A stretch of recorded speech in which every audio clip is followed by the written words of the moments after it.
இறைவா நீயே அனைத்தும். இறைவா நீ நன்றாக இருக்க வேண்டும். அன்புடன் ஈரேழு உலகத்தையும் காத்து அருளக்கூடிய நமச்சிவாயர், அன்னை பார்வதி தேவி வாக்கு. பணங்கள் கொடுத்தும் ஏமாறுகின்றார்களே ஏன்? பணங்கள் வரும் ரகசியம். சித்தன் அருள் 1806. ஆதி ஈசனாரை பார்த்து அன்னை பார்வதி தேவியார், பின் மணாளனே, கருணை மிகுந்தவரே, நிச்சயம் இவ்வுலகத்தில் பணம் வேண்டும் பணம் வேண்டும் என்று நிச்சயம் கேட்கின்றார்களே. அதாவது பெண் பணம் கொடுத்தும் ஏமாறுகின்றார்களே ஏன், எதற்கு? இதற்கு நிச்சயம் பதில் வேண்டும். அன்புடன் ஈரேழு உலகத்தையும் காத்து அருளக்கூடிய நமச்சிவாயர் வாக்கு. தேவியே சொல்கின்றேன், நிச்சயம் வாழ்வதற்கு பணம் வேண்டுமென்று மனிதன் நினைக்கின்றான். அதை யான் கொடுக்கின்றேன் அழகாகவே. ஆனாலும் இன்னும் பேராசைகள் ஆகின்றது. அதாவது இவ்வளவு கொடுத்தால் பின் இவ்வளவு வரும் என்று.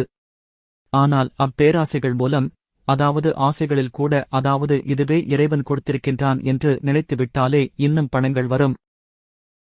ஆனால் அங்கு இறைவனை மறந்துவிட்டு பணத்தின் மீது ஆசைகளைக் கொண்டு, நிச்சயம் இன்னும் பணம் வேண்டும் பணம் வேண்டும், எவ்வாறு சம்பாதிக்கலாம் என்றெல்லாம் செல்கின்ற பொழுது நிச்சயம் அப்பணத்தை மற்றொருவனிடம் கொடுக்கின்றான். அவ்வளவுதான். பணம் சென்றது சென்றதுதான்.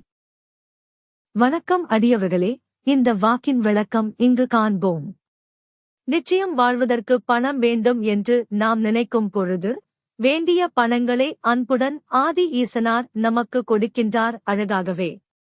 ஆனால் பணங்கள் வந்தவுடன் நமக்கு இன்னும் பேராசைகள் அதிகம் ஆகின்றது. ஆசைகளில் கூட, அதாவது இந்த பணம் நம் இறைவன் கொடுத்திருக்கின்றார் என்று நினைத்து விட்டாலே நமக்கு இன்னும் பணங்கள் வரும். ஆனால் பணங்கள் வந்தவுடன் இன்னும் பேராசைகள் அதிகம் ஆகின்றது.